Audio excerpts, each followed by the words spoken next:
Student Athlete of the Week is brought to you by Sailtech, your local area subways, and Peters Heating and Air Conditioning.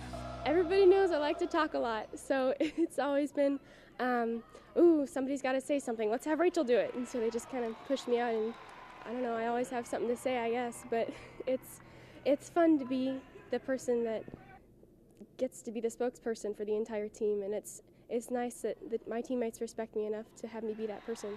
Spend any amount of time around Rachel Mencel, and it's easy to understand the source of that respect.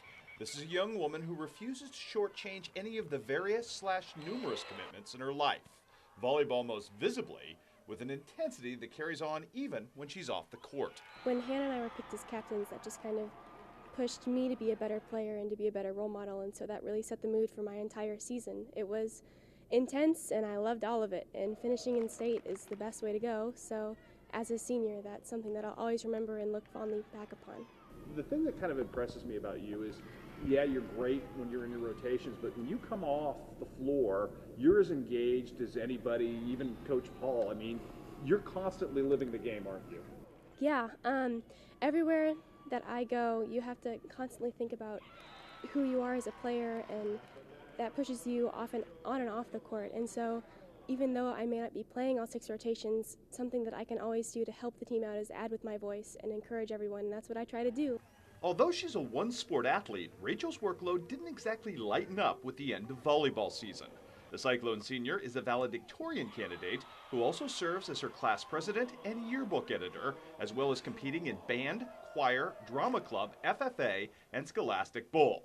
And she spends much of her quote-unquote off time volunteering through her church youth group. It's definitely a very busy lifestyle that I lead, and I think I get some of that from my family. They definitely push me to be the best that I can be, and I wouldn't be the person that I am without them. And it's nice to know that they support me behind everything that I do, and what really pushed me to only do volleyball was my mom. She said to pick one sport and stick with it if you love it, and I fell in love with volleyball when I started playing in 5th grade. And it's a passion she plans to graft onto her vocational and college goals as well. Right now I have my heart set on Webster University in St. Louis. I have been talking to their volleyball coach for a while now, and I really, really like her. She's a very, very nice lady, and she's been with the school for about 20 or so years, so they have a really great program there, and I've actually been able to go see a game, so that was really cool. And I've talked to some of their upperclassmen players, so they're very, very nice, and I like the program a lot there. So that's what I'm planning on doing for my upcoming years. I think that my major is going to be in advertising and marketing. I was in yearbook last year and this year, and I absolutely loved it. I love photography, and I love working with the camera and creating spreads and writing. I've always enjoyed writing, so advertising and marketing kind of puts both of those together, and I would take a creative writing minor as well as a business management minor.